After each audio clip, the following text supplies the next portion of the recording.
नमस्कार। आज कहानी गोल्ड में सुनिए डॉक्टर पुष्पा सक्सेना जी की लिखी कहानी अपराजिता। शहर के नामी मेडिकल कॉलेज के वार्षिकोत्सव में प्रसिद्ध उद्योगपति वयोवृद्ध शशिकांत जी मुख्य अतिथि के रूप में आमंत्रित थे। पिछले 23 वर्षों से शशिकांत जी अपने दिवंगत पुत्र रविकांत की स्मृति में मेडिकल कॉलेज के सर्वश्रेष्ठ विद्यार्थी को सूर्य सम्मान के नाम से स्वर्ण पदक तथा 51,000 रुपयों की धनराशि पुरस्कार के रूप में प्रदान करते आए हैं।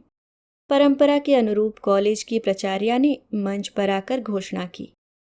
मुझे यह घोषित करते हुए बहुत प्रसन्नता है कि इस वर्ष सर्वश्रेष्ठ विद्यार्थी का पुरस्कार दिव्या कांत को दिए जाने का निर्णय लिया गया है। दिव्या ने पिछले 5 वर्षों का रिकॉर्ड तोड़कर सर्वोच्च अंक प्राप्त किए हैं। दिव्या कृपया मंच पर आकर अपना पुरस्कार ग्रहण करें। सधे कदमों से दिव्या मंच पर पहुंची थी। सौम्य शांत चेहरे पर गंभीरता थी। तालियों की गूंज के मध्य शशिकांत जी की दृष्टि दिव्या को दिए जाने वाले प्रमाण पत्र पर पड़ी थी। अचानक उनके चेहरे के भाव बदल गए। दिव्या को देखकर जैसे वह कहीं खो से गए थे। अचानक सजग हो वह दिव्या से पूछ बैठे, तुम्हारी सफलता के पीछे क्या तुम्हारे पापा की प्रेरणा है? यह मेरा दुर्भाग्य है कि मेरे जन्म के पहले ही मेरे पापा एक दुर्घटना में इस संसार से चले गए, पर उनकी तस्वीर मुझे हमेशा प्रेरणा देती रही। दिव्या का सुंदर चेहरा अवसादपूर्ण था। कांपते हाथों से दिव्या को पुरस्कार देते शशिकांत जी थके से कुर्सी पर बैठ गए। पास बैठी प्राचार्या ने धीमे शब्दों में उन्हें बताया, दिव्या की मां ने समाज की तमाम चुनौतियों का सामना करते हुए बेटी को जन्म दिया और अपनी मेहनत और आत्मविश्वास से बेटी को इस मुकाम तक पहुंचाया है। क्या इस समय दिव्या की मां इस समारोह में उपस्थित हैं? काश आज वह जीवित होती और बेटी का सम्मान देख पाती। 1 वर्ष पहले उनकी कैंसर से मृत्यु हो गई। एक प्रसिद्ध अमेरिकी कॉलेज में कैंसर पर रिसर्च करने के लिए दिव्या को स्कॉलरशिप मिली है। 2 महीने बाद वह अमेरिका जाने वाली हैं। हमें दिव्या पर गर्व है। प्राचार्या के चेहरे पर सच्ची खुशी थी। घर लौटकर शशिकांत जी अनमने से पलंग पर लेट गए। पलंग के ठीक सामने अपने बेटे रवि की तस्वीर पर उनकी दृष्टि निबद्ध थी। मेडिकल कॉलेज की सर्वश्रेष्ठ छात्रा होनहार डॉक्टर दिव्या उनके अपने पुत्र रवि की बेटी है। दोनों के चेहरे में कितना साम्य है। रवि जैसा ही तेजस्वी चेहरा, वही दृढ़ता और गंभीरता। इतने वर्षों में उन्होंने कभी यह जानने की कोशिश भी नहीं की उनके रवि का खून कहाँ और कैसे पल रहा है। आज दिव्या को देखकर उनके मन में ममता का ज्वार क्यों उमड़ रहा है। पिछले 23 वर्षों की घटनाएं आंखों के सामने चलचित्र की तरह से क्यों साकार होती जा रही हैं। ऐसा लग रहा है जैसे वो कल की ही बात हो। यह सच है, उन्होंने कभी जानने की कोशिश नहीं की कि वे दोनों माँ बेटी कैसे जी रही हैं। पर लोग सुना जाते, रवि की बेटी अपने पिता की तरह मेधावी है, हर परीक्षा में प्रथम आती है। ये सब सुनकर भी कब उनका दिल उसे देखने को उमड़ा था। रवि ने ही उन्हें बताया था कैसे उसकी और पूजा की पहली भेंट कॉलेज की डिबेट में हुई थी। हॉल में विद्यार्थियों की भीड़ थी। बोर्ड पर डिबेट का विषय कॉलेज में लड़कियों के एडमिशन के लिए 15% सीट आरक्षित होनी चाहिए स्पष्ट लिखा हुआ था। विषय के पक्ष और विपक्ष में अपने विचार प्रस्तुत करने थे। विषय को लेकर विद्यार्थियों के बीच काफी उत्तेजना थी। लड़कियां पक्ष में और लड़के विपक्ष में अपने अपने तर्क दे रहे थे। पूजा के मंच पर आते ही एक लड़के ने रिमार्क कसा, ये लो, लड़कियों की वकालत करने उनकी लीडर आ गई। लड़की होने का फायदा इन्हें भी तो मिलेगा। सधी आवाज में पूजा ने अपनी बात कहनी शुरू की। आरक्षण की बैसाखी के सहारे कॉलेज में प्रवेश क्यों? जिस तरह से मखमल का टाट का पैबंद खटकता है, वैसे ही आरक्षण के सहारे प्रवेश लेने वाली लड़की सबकी आंख की किरकिरी बन जाएगी। नहीं, मुझे दया की भीख कतई स्वीकार नहीं है। मैं जोरदार शब्दों में लड़कियों को किसी भी तरह का आरक्षण दिए जाने का विरोध करती हूँ। लड़कों में सन्नाटा छा गया। लड़कियों के चेहरे तमतमा आए।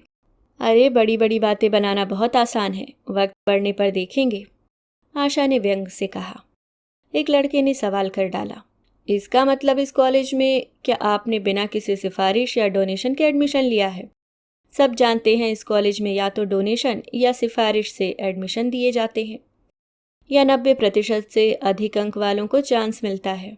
मुझे हर विषय में 90% से अधिक अंक मिले हैं।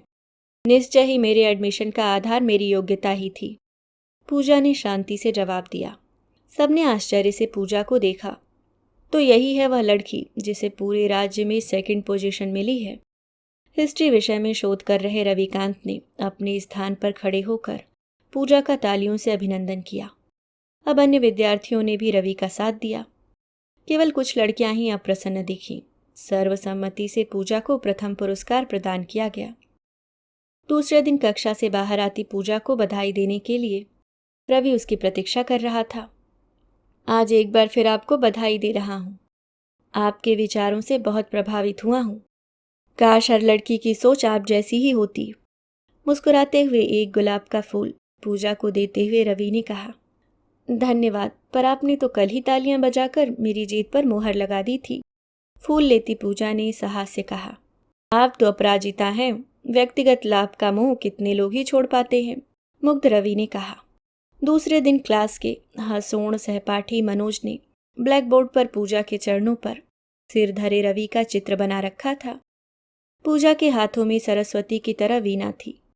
लड़कों के ठहाकों पर पूजा की सहेली मानसी ने चित्र पर आपत्ति जताई, पर पूजा ने शांत स्वर में कहा, देवी सरस्वती के चरणों में तो सभी विद्यार्थी नतमस्तक रहते हैं। ठीक कहती हूं ना मनोज? पूजा की बात सुनकर मनोज ने स्वयं ही चित्र मिटा दिया। क्लास के बाहर रवि पूजा की प्रतीक्षा कर रहा था। एमए का टॉपर रविकांत हिस्ट्री विषय में पीएचडी कर रहा था। वह विभागाध्यक्ष का प्रिय विद्यार्थी था। अपनी योग्यता के कारण रवि पार्ट टाइम लेक्चरर के रूप में भी कार्य कर रहा था। शोध कार्य पूरा होने पर उसकी स्थायी नौकरी पक्की थी। अरे आप क्या अब रोज बधाई देने आकर अपना समय व्यर्थ करेंगे? आपसे मिलने से समय व्यर्थ नहीं होता, बल्कि बन जाता है। आपसे प्रेरणा जो मिलती है। ये लो, हमारे मजनू मियाँ अपनी लैला से मिलने आ गए। एक दिन में ऐसी दीवानगी। मनोज ने आवाज कसी। क्या बकवास है, अभी इसका दिमाग ठीक करता हूँ। सीनियर से ऐसे बात की जाती है? रवि उत्तेजित था। जाने दीजिए, उसकी मजाक करने की आदत है। वैसे कहिए, क्या आज मुझसे कोई काम है? शांति से पूजा ने पूछा। आपकी इतनी बड़ी विजय को सेलिब्रेट करना चाहता हूँ। आपके साथ एक कप कॉफ़ी की रिक्वेस्ट है। माफ़ कीजिए रवि जी, आपको अपने बारे में स्पष्ट बात बताना चाहूँगी। मैं एक निर्धन विधवा माँ की बेटी हूँ। मेरी माँ ने बहुत मेहनत करके मुझे यहाँ तक पहुँचाया है। मैं ऐसा कोई काम नहीं करना चाहती जिससे मुझ पर या मेरी माँ पर कोई उंगली उठा सके। आपके प्रस्ताव के लिए आभारी हूँ, पर आपके साथ कॉफ़ी के निमंत्रण के लिए नहीं जा सकती। आपकी इस बात से मेरे मन में आपके लिए और भी आदर बढ़ गया। यकीन कीजिए, कभी ऐसी बात नहीं करूँगा जो आपके सम्मान को चोट पहुँचाए। आपके साथ निस्वार्थ मित्रता का अनुरोध तो कर सकता हूँ। रवि की आशा भरी नज़र पूजा के चेहरे पर निबद्ध थी। मेरा कोई शत्रु नहीं है। यदि आपकी मित्रता सीमा में रहे तो मुझे मंजूर है। मीठे स्वर में पूजा बोली। मंजूर है। आपका हिस्ट्री में ऑनर्स कोर्स का फाइनल है। अगर कभी कोई ज़रूरत हो तो आपकी मदद करने में खुशी होगी। मैं भी इतिहास विषय में ही शोध कार्य कर रहा हूँ। अरे, ये तो बड़ी अच्छी बात है। अगर आपके पास पुराने नोट्स और कुछ किताबें हों जो मेरे काम आ सकें, उन्हें क्या मुझे दे सकते हैं? पूजा के चेहरे पर खुशी थी। कल ही आपके पास आपके काम की सारी किताबें और नोट्स यहाँ पहुँचा दूंगा।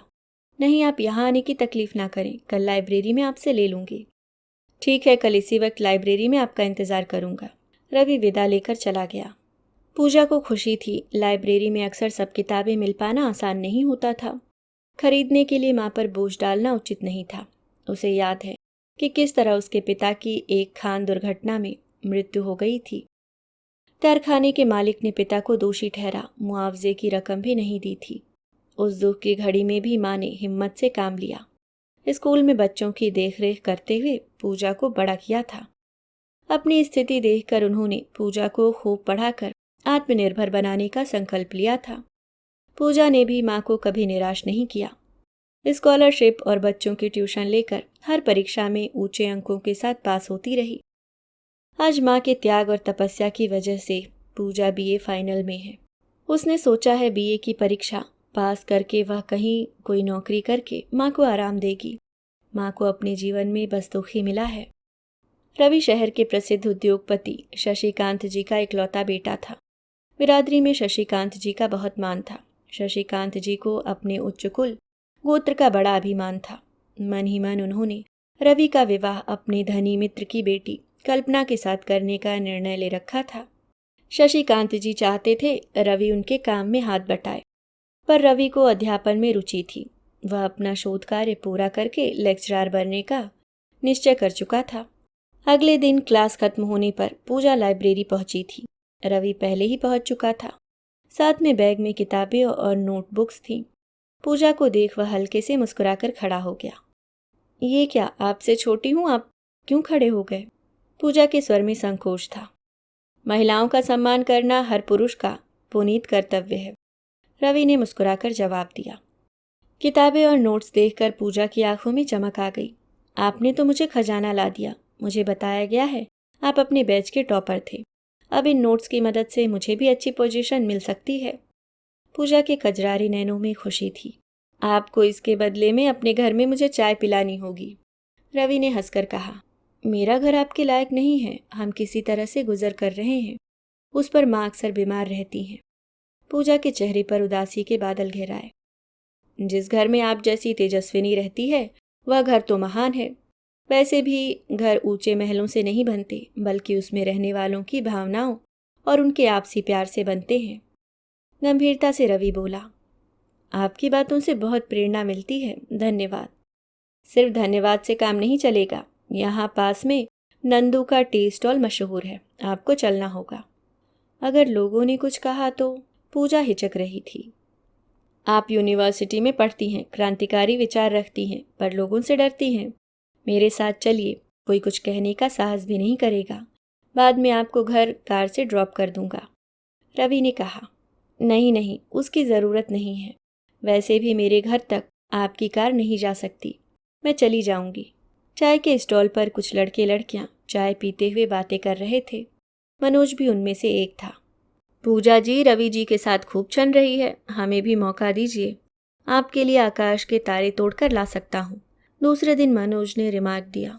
आकाश के तारे किस काम आएंगे मनोज? टॉपर के साथ होने से उनकी नॉलेज काम आएगी। अगर चाहो तो तुम भी उनका ज्ञान पा सकते हो, शांति से पूजा ने सलाह दी। उस दिन के बाद से रवि और पूजा अक्सर लाइब्रेरी में मिल जाते। पूजा रवि की योग्यता से अभिभूत थी। कठिन से कठिन प्रश्न उसके पास हल होते थे। अब रवि के साथ बातें करने में पूजा को संकोच नहीं होता। इस बैंड को स्वीकार कर लीजिए और हम दोस्त बन जाएंगे। वैसे रवि जी में कोई सुरखाब के पर तो लगे नहीं हैं, हमें भी आजमा कर देखिए। बिना कुछ कहे पूजा ने मनोज के हाथ से फ्रेंडशिप बैंड लेकर मनोज की कलाई पर बांधकर कहा, दोस्ती से ज़्यादा मजबूत राखी का बंधन होता है। आज से तुम मेरे भाई हुए मनोज। माफ़ करना पूजा, मेरी कोई बहन नहीं है। तुमने आज उसकी कमी पूरी कर दी। हमेशा भाई का फर्ज निभाता रहूँगा। मनोज की आंखें भर आई। उसके बाद से मनोज पूजा और रवि के साथ मिलता बातें करता। उसे भी रवि से पढ़ाई पर ध्यान देने की प्रेरणा मिल रही थी। अब तीनों अच्छे मित्र थे। अचानक एक दिन रवि को अपने घर आया देख पूजा विस्मित रह गई। रवि जी, आप यहाँ कैसे? कमाल है, तुम तो ऐसे डर रही हो जैसे घर में कोई चोर घुस आया हो। याद है वादा किया था, एक दिन तुम्हारे घर आऊँगा। अब अंदर भी आने दोगी या बाहर से ही वापस जाना होगा? माफ़ कीजिएगा। आइए। रवि को कमरे में आने के लिए जगह बनाने के उपक्रम में पूजा पीछे हट गई। एक छोटे से कमरे में खाट पर पूजा की माँ लेटी थी। एक और एक छोटी मेज पर पूजा की किताबें करीने से रखी थी। पास में एक कुर्सी थी। साथ में लगी हुई रसोई भी रवि ने देख ली। छोटी सी जगह भी सुव्यवस्थित थी। कुर्सी आगे खींच पूजा ने रवि को बैठने को कहकर माँ से कहा, माँ ये रवि जी हैं, इन्होंने अपनी किताबें और नोट्स देकर मदद की है। खुश रहो बेटा, इस लड़की की मदद करने वाला कोई और नहीं है। माँ का कंठ भर आया। आप परेशान न हो, ये खुद इतनी ज़हीन है, इन्हें किसी की मदद की ज़रूरत नहीं है। आपकी तबीयत ठीक नहीं है, इसलिए आपको देखने चला आया, शालीनता से रवि ने कहा। तुम्हारी बड़ी कृपा है बेटा, वरना हमारी कौन परवाह करेगा। पूजा तुम्हारी बहुत तारीफ करती है। अच्छा पूजा जी, क्या हम सचमुच आपकी तारीफ के लायक हैं? आपको मुझ में क्या अच्छाई नजर आती है? रवि के चेहरे पर मुस्कान स्पष्ट थी। हम अभी आपके लिए चाय लाते हैं। शर्म से लाल मुख के साथ पूजा रसोई में चली गई। माँ से उनका दुख सुख सुनता रवि सोच में पड़ गया। उतनी समस्याओं के बीच कैसे पूजा अपने विचारों में दृढ़ता और तेजस्विता सुरक्षित रख सकी है। उसके मन में पूजा के लिए एक अव्यक्त आकांक्षा जाग रही थी। उसका जी चाह रहा था उस भोली सी पूजा को अपनी सशक्त भुजाओं में लेकर कहे, तुम अकेली नहीं हो पूजा, मैं तुम्हारे साथ हूँ। तुम मुझ पर अपने को सौंप कर निश्चिंत रह सकती हो। पूजा के लिए मन में ढेर सारा प्यार और करुणा का ज्वार उमड़ रहा था। इतने अभावों के होते हुए भी उसने कितने साहस के साथ लड़कियों के लिए आरक्षण का विरोध किया था। उस दिन के बाद से रवि पूजा से अक्सर मिलता। कोई क्या कहेगा इसकी उसे कतई परवाह नहीं थी। अब तक वह अपने मन का सत्य जान गया था। उसे पूजा से प्यार हो गया था। रवि का शोध कार्य पूरा हो गया था। पीएचडी की डिग्री के साथ ही उसे यूनिवर्सिटी में लेक्चरर के रूप में जॉब भी मिल गया। उसके शोध कार्य को बहुत प्रशंसा मिली थी। विभागाध्यक्ष ने बधाई देते हुए कहा, रवि अगर तुम चाहो अमेरिका की किसी यूनिवर्सिटी में जॉब लेकर बेहतर जिंदगी पा सकते हो। नहीं सर, अपने देश को छोड़कर विदेश जाने की मुझे कोई चाह नहीं है। भारत में क्या कुछ नहीं है। मुझे तुम्हारे विचार सुनकर बहुत खुशी है। डिपार्टमेंट में तुम जैसे प्रोफेसर ही चाहिए। विभागाध्यक्ष के चेहरे पर रवि के लिए गर्व था। नौकरी मिलते ही रवि ने मन ही मन में एक निर्णय ले लिया।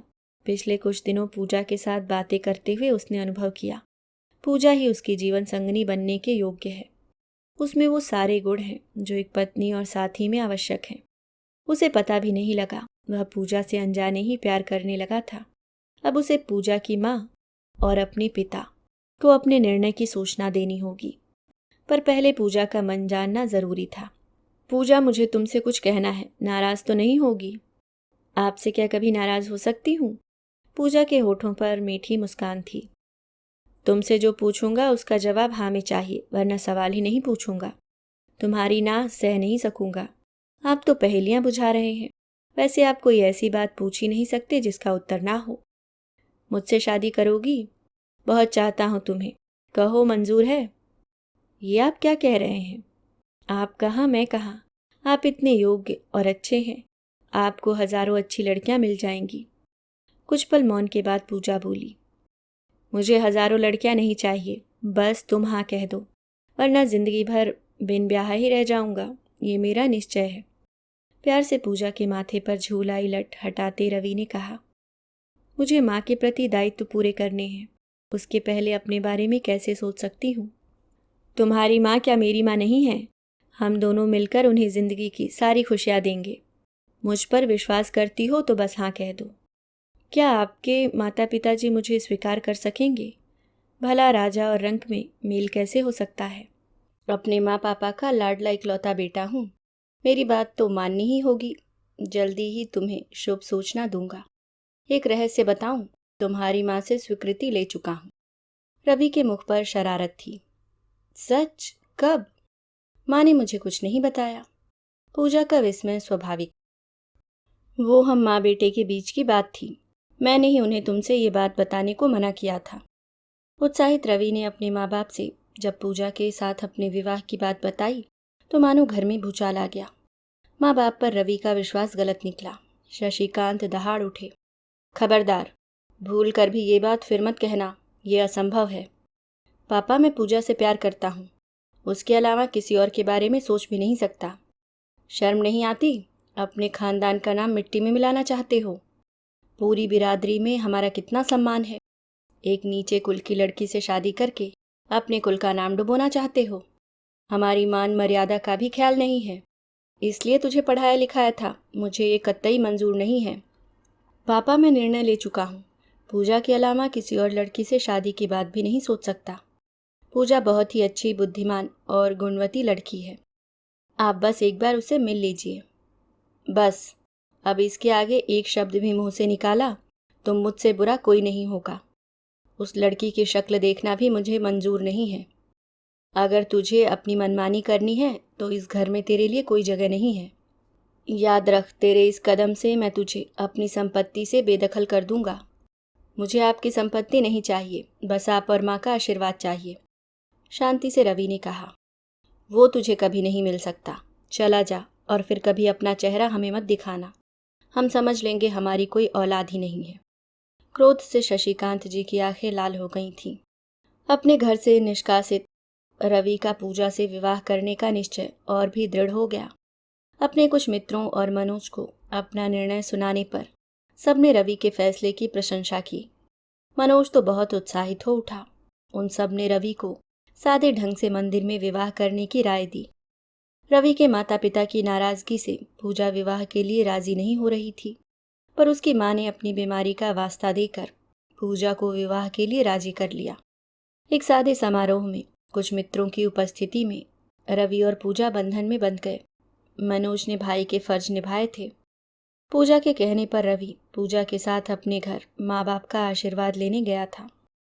दोनों को देखते ही शशिकांत जी का पारा चढ़ गया। नौकर को आवाज देकर चिल्लाए, रामू जल्दी गंगा जल ला, हमारे घर को इन लोगों ने अपवित्र कर दिया। दुखी और निराश पूजा और रवि अपने छोटे से घर में वापस आ गए। रवि को जानने वालों से शशिकांत जी सुनते, रवि और पूजा की गृहस्थी सुख शांति से चल रही है। रवि ने अपने घर में माँ बाप की तस्वीरें लगा रखी हैं। रोज उन्हें प्रणाम करके यूनिवर्सिटी जाता है। रवि की प्रेरणा से पूजा ने बीए की परीक्षा प्रथम श्रेणी में पास कर ली है। रवि उसे एमए में प्रवेश लेने को कह रहा है, पर अब उनके घर एक नया फूल खिलने वाला है। पूजा माँ बनने वाली है। शुभचिंतक शशिकांत जी को समझाते, अब गुस्सा छोड़ दीजिए, आप बाबा दादी बनने वाले हैं। पूजा भी एमए में प्रवेश लेने की तैयारी कर रही है। पूजा को किसी की मदद चाहिए। नहीं, उनसे हमारा कोई रिश्ता नहीं है। इस घर में उसका नाम लेना भी निषिद्ध है। उधर जहां रवि और पूजा घर में नए मेहमान के आने की सूचना से खुश थे, वहीं रवि को माँ बाप की अनुपस्थिति कष्ट देती। काश इस समय उनकी खुशियां बांटने और आशीर्वाद देने वे उनके साथ होते।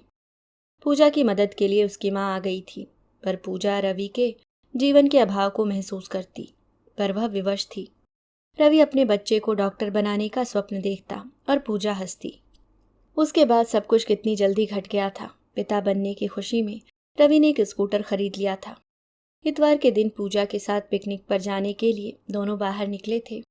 स्कूटर को बाईं ओर मोड़ते ही सामने से आ रही तेज रफ्तार की ट्रक रवि के स्कूटर से टकरा गई। पूजा स्कूटर से छिटक कर दूर गिर गई, पर रवि ट्रक के नीचे आ गया। बेहोशी टूटने पर पूजा ने अपने को हॉस्पिटल में पाया। दुर्घटना की खबर पाकर रवि के माँ बाप अपने को रोक नहीं सके। हॉस्पिटल के डॉक्टर शशिकांत जी से परिचित थे। संवेदनापूर्ण शब्दों में उनसे कहा, हमें दुख है, हम आपके बेटे को नहीं बचा सके, पर आपकी बहू और उसकी कोख में पल रही बेटी सुरक्षित है। आप उन्हें 2-3 दिनों बाद घर ले जा सकते हैं। कम से कम यही संतोष है कि रवि की निशानी और आपकी वारिस तो आपके साथ रहेगी। नहीं, बिल्कुल नहीं। उस अभागिन को तो इस दुनिया में आने ही नहीं देना चाहिए। आने के पहले ही बाप को खा गई। डॉक्टर, आपको जितना पैसा चाहिए दूंगा, पर आप उसे कोख में ही खत्म कर दीजिए। मुझे उससे नफरत है।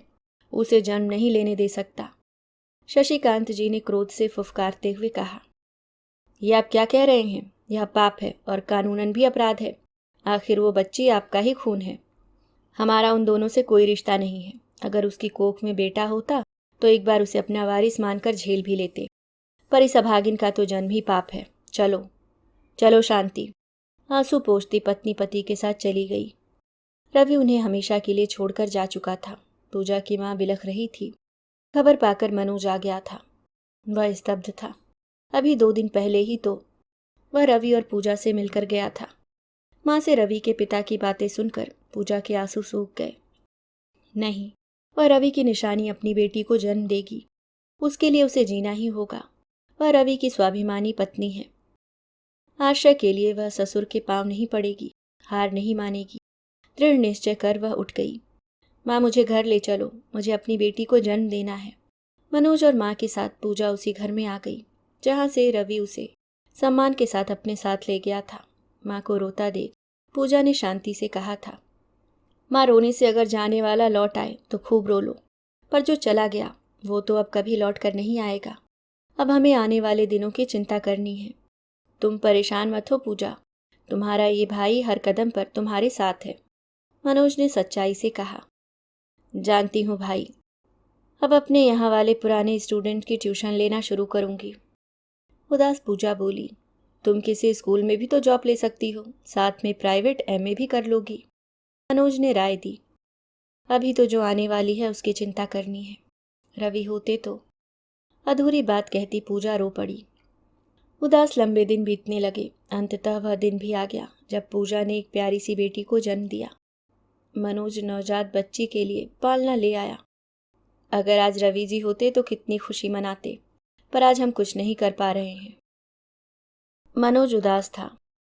ऐसा नहीं सोचते, तुम जैसा भाई पाकर मैं धन्य हूँ। बेटी को पालने में लिटाती पूजा बोली, अब दिव्या के भविष्य के लिए तुम्हें कोई अच्छा जॉब लेना होगा। पूजा पास के स्कूल में जगह खाली है, तुम अप्लाई कर दो। रवि जी तो तुम्हें एमए कराते, फिर तुम कॉलेज में जॉब करती, पर अभी कुछ दिन घर के पास में काम करना ही ठीक होगा। मनोज ने सलाह दी। तुम ठीक कहते हो मनोज। हाँ, तुमने मेरी बेटी का दिव्या नाम भी रख दिया। पूजा मुस्कुरा उठी। हाँ, देख लेना, तुम्हारी बेटी अपना दिव्या नाम सार्थक करेगी।